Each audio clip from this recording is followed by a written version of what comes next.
former secretary mo noon, sir, yung information, sir, niya na intentionally mali yung sinabit niyan recording. Yes, very reliable. Sir, may witness, sir, na harap to testify on that. Meron. And what do you make of that, sir? Well, deliberate. Ibig sabihin, no-cover up niya talaga. Kaya looking back, naalala ko, meron siyang binanggit tungkol sa ilahad ko sa aking privilege speech doon sa nauhan. Ang sabi niya, mali raw yung grid coordinates. Although sigurado kami kasi personal naming pinuntahan ng teams namin yung mismong ghost flood control project.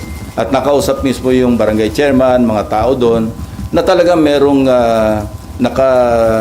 nakalaan na proyekto na hindi nagawa. No? So, doon pa lang, kasi nag-flashback sa akin yun eh. Kaya pala, sinasabi niyang ang grid coordinates daw mali, yung pala, nasa utak niya, alam niyang minali niya. Hindi naman kami, kasi at that time, sa privilege speech ko, wala pa naman yung sumbong sa Pangulo website eh. At least yung first privilege speech. So, nag-relay kami sa sarili naming sources. But eventually, I think sa second namin, nag-relay kami sa sumbong sa Pangulo. So, ganito kasi yung istorya. Ang unang report, 421 out of 8,000, di ba? So, yun, bloated yun. Why? Because when the AFP, yung composite team or teams ng AFP, PNP, yung DepDev, kung pupunta sila sa isang lugar para mag-inspeksyon ng suspected ghost flood control projects, at mali yung grid coordinate, siyempre wala sila makikita ng project. So, i-report nilang ghost yun. So, ang outcome, masyadong bloated yung 421. So, substantially, lower dapat yung bilang ng ghost flood control projects. Yun ang naging resulta nun. And the DPWH is now trying to rectify by comparing yung multi-year planning and scheduling. Kasi yun yung nasa plano, alam mo, multi-year. Ko-compare yun sa PCMA, yung sa monitoring. Pagka nagtugma, yun talaga yung grid coordinates. So yun ang ginagawa nila ngayon. At merong isusupina namin doon sa STECOM, tulad ng sinabi ko kanina, yung DPWH. Nag-usap na kami ni Secretary Vince Dizon tungkol dito. Magpapadala siya ng 2 USEC para mag-testify at dalhin lahat yung dokumento kasi doon sa STECOM. Sir, anong ibig sabihin dun sa complicity ni Secretary Bonoan doon sa previous ghost flood control project? Well, maliwanag. Maliwanag kasi even sabihin natin hindi siya maging principal, sa cover up pa lang, no? Kitang-kita mo yung kanyang complicity. Now, Secretary Bonoan is in the United States. More or less, may idea naman kami, yung authorities, kung nasaan siya doon. And minomonitor naman siya ng ating embahada ron. So, kung may lalabas na warrant para sa kanya, and kasi papadala namin siya ng subpina. At siyempre, hindi siya makakarating, makokontempt siya at pa-issue din namin ng warrant. Even in the absence of a judicial warrant, we can request the proper authorities para maibalik siya sa Pilipinas. Sir, may criminal liability na tingin nyo yun sa pag-cover up niya? Hindi lamang doon, kasi sabit na nga siya, di ba? In-implicate na siya ni Bernardo eh. Na tumatanggap siya, binadalan siya ng 1 billion pesos doon sa sinasabing listahan na hinandle ni Bernardo. So, kumbaga, minor lang itong pag-cover up niya sa complicity o sa criminal case o cases na haharapin niya. So Sir, sa halip na makipag-cooperate, nag-submit pa siya deliberately ng incorrect. Well, that's part of misleading Malacanang. Kasi yung sinabit niya sa PMS, yun niya, incorrect. And this information came precisely from the DPWH. Kasi na-check nga nila na mali-mali.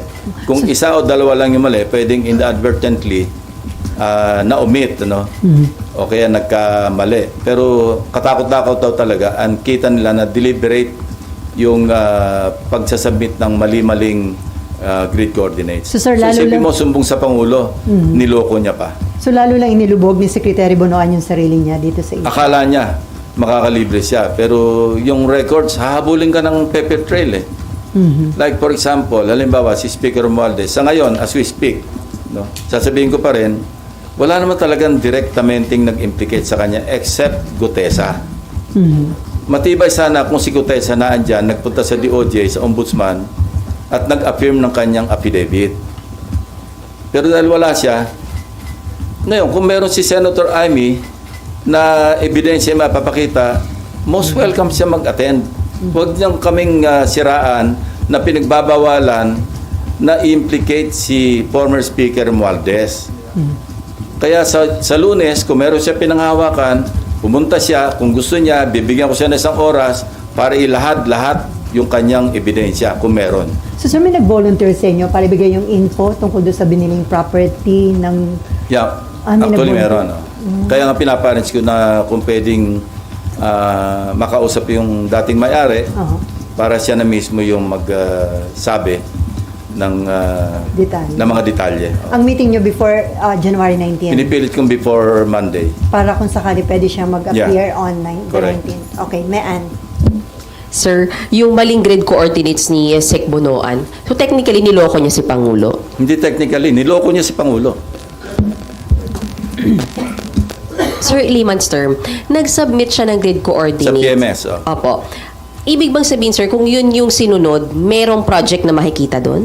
Hindi. Ano- Pag mali-maling grid coordinates, siyempre, walang project doon sa grid coordinates. Mali eh.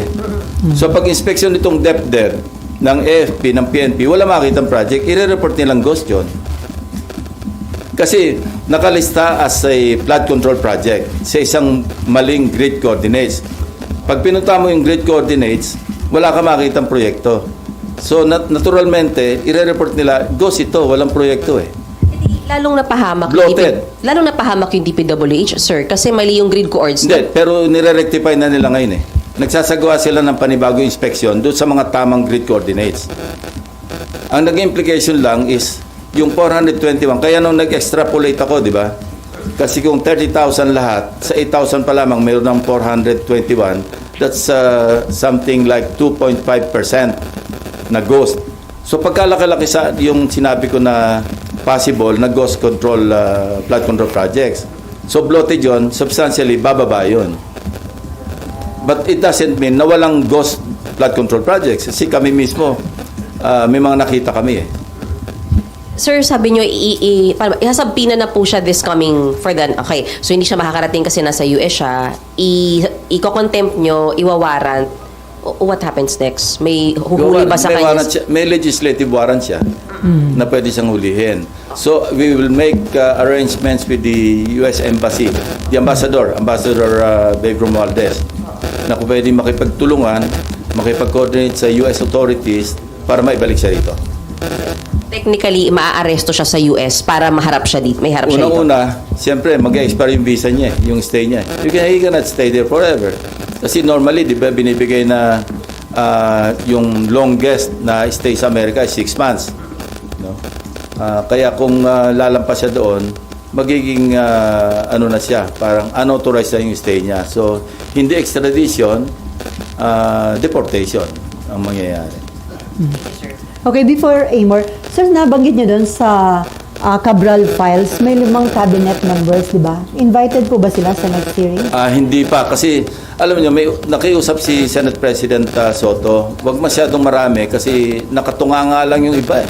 Hindi naman natatanong. Let's just focus on the more significant parang issues to be tackled. Anyway, mahaba pa naman. Pwede pang tumawag na susunod na pagdinig kung ipapatawag natin yung mga dapat ipatawag. May report po na sinabi daw ni Congressman Leandro Leviste na inalok si Cabral na maging state witness kapalit ng pag-implicate kay dating Budget Secretary Amena Pangandaman.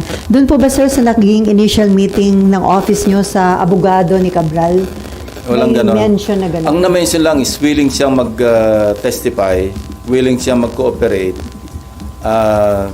Kaya lang, noong mga initial information na binibigay, hindi kami nag-agree dahil sa tingin ko kulang-kulang. Kasi ang sinasabi lang doon, kinonfront namin siya tungkol sa sinasabi ni Bernardo na nadala sa kanya ng pera sa bahay niya, hindi ba? Ang sinasabi niya, katulad din noong unang meeting namin kay Bernardo, na sabi niya, Senator, hindi naman ako nagmamalinis. Siyempre, pagka birthday ko, pagka Christmas, niriregaluhan ako ng mga district engineers, regional directors, mga 100 million, mga ganon. So, doon pa lang, red flag na sa amin yon. Sino magbibigay ng birthday gift na 100 million? Maski ikaw ay undersecretary. So, nagsenyasan kami ng aking dalawang legislative staff na wag na naming gambalain kasi nga, nag-open up na. Ganon din yung kay Undersecretary Cabral. Through the lawyer, hindi ko naman nakaharap si Undersecretary. Ang preliminary namin noon yung lawyer. In fact, magmi-meeting ulit kami ng lawyer, I think tomorrow. Ni Cabral. Lawyer ni Cabral. Para anyway, kasi meron siyang binahagi sa aming dokumento rin. Ito na nga yung December 27, 2024 SARO na nanggaling sa unprogrammed appropriations. 50 billion pesos na 30 billion doon ay flood control projects. At doon sa 30 billion pesos worth of flood control projects, katakot-takot ang ghost. So, galing kay Undersecretary Cabral, kasama yun sa isusupina namin doon sa STECOM, sa DPWH. Dahil na sa files pa rin nila yon para ma-authenticate, para maging official yung pinanggaling. Kasi unofficially, tinan-over sa akin ng lawyer ni Undersecretary Cabral yon. So, kailangan galing mismo doon sa original source, which is the DPWH. At sabi nila, dadali nila. So sir, si Amena Pangandaman, hindi kasama doon sa 5 cabinet members? Saka na natin pag-usapan yung issue na yon. Unahin muna natin yung sinasabi ko na gusto sige. naming matakel muna. Okay. Amor, and then si Nympha, and then si Victoria. Opo. So, Sen, yung Cabral files, can we expect na matatakal na siya in detail by Monday? Yeah, I think so. Kasi imbitahin din namin si Congressman Leviste. Kung mag-a-attend siya, di mag-compare notes na lang sila ng DPWH. Anyway, naandyan yung DPWH, naandyan siya, andyan sa Blue Ribbon. So, pwede niyang i-kumpara yung kanyang files with those of the DPWH. So far, sir, may commitment yung DPWH na talagang magre-respond sila positively to the Yes. subpoena. Nag-usap na kami. Ni Secretary Vince. At saka pinag-usapan na namin kung ano yung mga dokumento na mapapaloob do sa aming subpoena do sa STECOM. Opo, and balikan ko po si former Secretary Bonoan. December 17, I think, sir, dapat yung pagbalik niya sa bansa, Correct. yun yung commitment niya. Sir, do you have information? Ano po bang plano? Bakit siya nagstay doon? Nagtatago na po ba? Or may balak na hindi bumalik ng bansa? Yun ang indication. Kasi ang pangako niya, siguro ang paalam niya, or I believe, I'm not sure, na yung visa niya hanggang December 17 lang eh. I'm not sure. Kaya ang sinabi niya, babalik siya ng December 17. January na ngayon. So, sir, anong implications for you nung hindi niya pagbalik on time? Hindi ko alam kung ano yung kanyang iniisip. Pero mahirap. Ako lang yung nagtago na hindi nahuli. Mahirap magtago. And balikan ko rin po si former Speaker Romualdez. Sir, kung mapapatunayan na yung connection niya with the Discayas, I think ang nabanggit po ninyo ay ginamit as front yung Discayas sa pagbili ng property. Ano po yung implications naman dun sa kaso ni Romualdez? At the very least, yung direct connection or link niya with the Discayas. Kasi hindi lang ganun. Hindi naman siguro nag-ahente si Discaya. No? Kung siya yung front, siya yung lumalabas na bumili, ganun na lang kalaki ang tiwala kung totoo ni former speaker kay Discaya. So hindi ganun kababaw yung kanilang yung kanilang samahan. So, ibig sabihin, sir, kung may ganun silang connection, mas malalim pa yung ibang possible transactions nila. Correct. That is the implication. I'm not saying na cast in stone na talagang involved na talaga si former speaker. At least we have something to start with, di ba? And sir, yun pong pagbili ng bahay, kinonfirm po yun nung may-ari, nung dating may-ari, na si former speaker at Discaya yung bumili. Through third parties. Yeah. Naikukwento niya nga yan eh. Kasi ang isa sa mga kwento, nung mapanood ng mga maid, sina Discaya rito, ma'am, yan yung bumili ng bahay mo ah. Ganon. Yun yung konting detalye, no? But these are, of course, hindi galing sa, so to speak, yung horse's mouth.